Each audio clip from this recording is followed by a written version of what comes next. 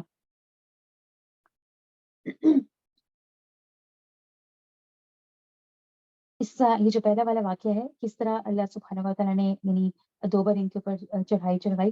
پہلی بار یہ ہے کہ جو بابل کا فرما روا تھا، یعنی بابل کا جو بادشاہ تھا، بخت نصر اس کا نام تھا، یعنی بخت نصر جو تھا اس کے ہاتھوں مسیح یعنی عیسیٰ سے تقریباً 600 سال پہلے کہا جاتا ہے کہ ان کے اوپر جو ہے یہ بخت نصر نے آ کر مطلب ایک طرح سے قبضہ کیا اور جو ہے ان کے ساتھ ان کے بہت زیادہ زیادتی کا معاملہ کیا۔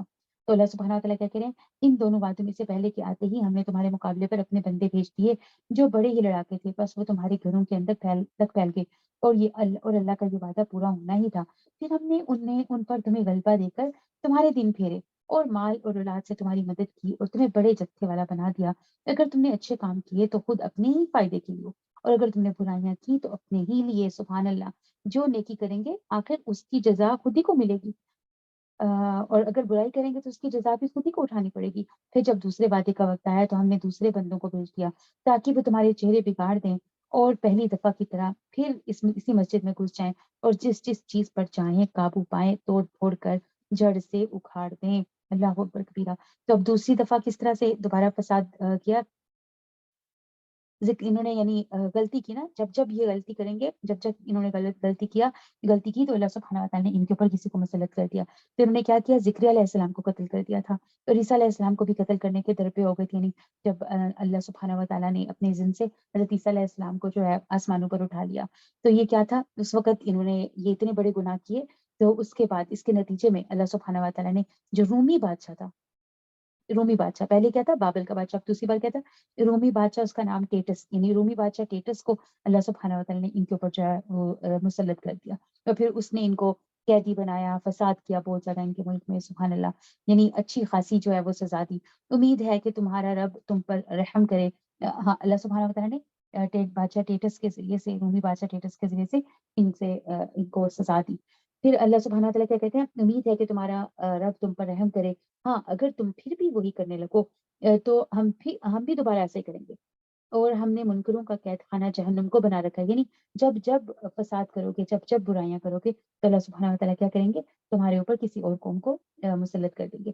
یقیناً یہ قرآن وہ راستہ دکھاتا ہے جو بہت ہی سیدھا ہے، اور ایمان والوں کو جو نیک اعمال کرتے ہیں اس بات کی خوشخبری دیتا ہے کہ ان کے لیے بہت بڑا اجر ہے۔ وَأَنَّ الَّذِينَ لَا يُؤْمِنُونَ بِالْآخِرَةِ أَعْتَدْنَا لَهُمْ عَذَابًا أَلِيمًا، اور یہ کہ جو لوگ آخرت پر یقین نہیں رکھتے ان کے لیے ہم نے دردناک عذاب تیار کر رکھا ہے۔ اور انسان برائی کی دعائیں مانگنے لگتا ہے، بالکل اس کی اپنی بھلائی کی دعا کی طرح۔ سبحان اللہ، انسان ہے ہی بڑا جلد باز، یعنی جتنی جلدی خیر مانگنے میں کرتا ہے کہ بس جلدی جلدی مجھے مل جائے، اسی طرح برائی مانگنے میں بھی بڑی جلدی کرتا ہے۔ بعض اوقات دیکھیں کوئی ایسی سچویشن ہوتی ہے کہ انسان بڑا تنگ آیا ہوتا ہے اور بد دعائیں کرنے لگ پڑتا ہے، اپنے لیے ہی بعض اوقات کچھ کہہ دیتا ہے، میں ایسے کیوں نہیں ہو جاتا، میں ایسا کیوں نہیں ہو جاتا، یا اپنی اولاد کوئی چھوٹی موٹی شرارتیں اگر بچے کر رہے ہوتے ہیں، تنگ آ کے جو ہے انسان بد دعائیں دینے لگتا ہے۔ تو کیا کر رہے ہو اصل میں، وہ اپنے لیے شر مانگ رہے ہیں نا، یا اچھا ٹھیک ہے ایسا ہونا ہے تو پھر ہو جائے میرے ساتھ۔ بعض لوگوں کے منہ سے ایسے جملے بھی سننے کو ملتے ہیں۔ تو یعنی اس کا کیا مطلب ہے کہ شر مانگنے میں بھی اتنی جلدی کر رہا ہے، یا بعض لوگ خودکشی کی دعائیں کرتے ہیں، اپنے مرنے کی دعائیں کرتے ہیں، اپنی اولاد کو بد دعائیں سخت دے دیتے ہیں کہ مطلب اٹھا لے اللہ ان کو، یا کچھ اس طرح کی اللہ معاف کرے، ایسی جو ہے وہ غلط باتیں کر دیتے ہیں۔ اب بچے معصوم ہوتے ہیں، وہ تو شرارتیں کرتے ہی کرتے ہیں نا، سبحان اللہ، یہ غلطیاں کرتے ہی کرتے ہیں، نادان ہوتے ہیں، انہیں کیا پتا وہ کیا کر رہے ہیں۔ تو اس پر انسان تنگ آ کر جو ہے بس ان سے نجات کی دعا کرے، یعنی پہلے اتنی دعائیں مانگ مانگ کے اولاد حاصل کی ہوتی ہے، اور پھر چھوٹی چھوٹی بات کے اوپر جو ہے ان کو بد دعائیں دینے لگتا ہے انسان۔ کتنا یعنی جلد باز ہے نا اللہ سبحانہ وتعالی، کتنے اچھے طریقے سے ہماری سرشت کو جانتے ہیں۔ تو کبھی بھی بد دعائیں کرنے میں جو ہے یا شر مانگنے میں جلدی نہیں کرنی چاہیے، ہمیشہ اللہ سے خیر ہی مانگنی چاہیے۔ مجھے یاد پڑتا ہے کہ جب ہم چھوٹے تھے، سبحان اللہ، تو کبھی کوئی اس طرح کی چیز ہو جانی کہ جس سے مطلب والدین کی تکلیف کا باعث بن جانا، تو امی ہماری جو ہے سبحان اللہ اس صورت میں بھی دعائی دیا کرتی تھی، یعنی ہم اتنے حیران ہوتے تھے، تب تو اتنی سمجھ نہیں آتی تھی، لیکن اب ان باتوں کی سمجھ آتی ہے، سبحان اللہ۔ تو اب کوشش کرتے ہیں کہ یعنی اپنی ذات میں بھی وہ چیزیں ضرور اپلائی کریں۔